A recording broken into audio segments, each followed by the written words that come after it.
బాబు గారి అమరావతి కథలు నమ్మగలరా? 2018 నాటికి ఆంధ్రప్రదేశ్ రాజధాని అమరావతి తొలిదశ నిర్మాణం పూర్తవుతుంది.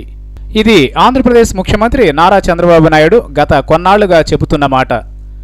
నిజానికి 2014 ఎన్నికల్లో మేము అధికారంలోకి వస్తే అంతర్జాతీయ స్థాయి రాజధానిని నిర్మించేస్తామని చెప్పారు గాని తొలిదశ రాజధాని నిర్మాణం అన్న మాట అప్పట్లో చెప్పలేదు. ఎన్నికల్లో అలాగే కథలు చెప్పాలి, జనం నమ్మి ఓట్లేయాలి. అలా జరిగితేనే కదా కథలు చెప్పినోళ్ళకి ఓట్లు పడేది. అలా ఎవరు గొప్పగా కథ చెబితే వారు అధికారంలోకి వచ్చేది. ఇప్పుడు కొత్త కథ చెబుతున్నారు టీడీపీ అధినేత ఆంధ్రప్రదేశ్ ముఖ్యమంత్రి నారా చంద్రబాబు నాయుడు.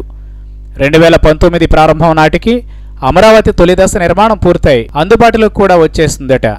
2019 ప్రారంభం నాటికి అంటే జనవరి కావచ్చు, కాస్త ఆలస్యం అనుకుంటే ఫిబ్రవరి లేదా మార్చి అనుకోవచ్చు. అంతకుమించి అయితే ఛాన్స్ లేదు.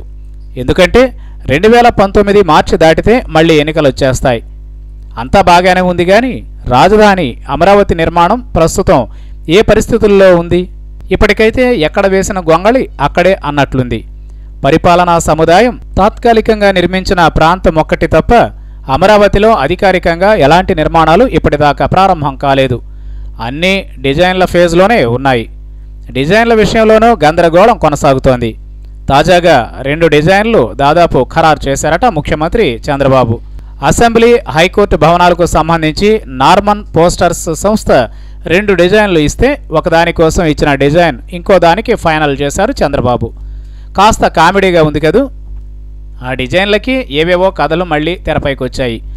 ఎప్పుడో తెలుగు గడ్డ కోల్పోయిన కోహినూర్ వజ్రం తరహాలో ఉండేలా వజ్రాకృతి గల నిర్మాణం శాసనసభ కోసం కేటాయించారట.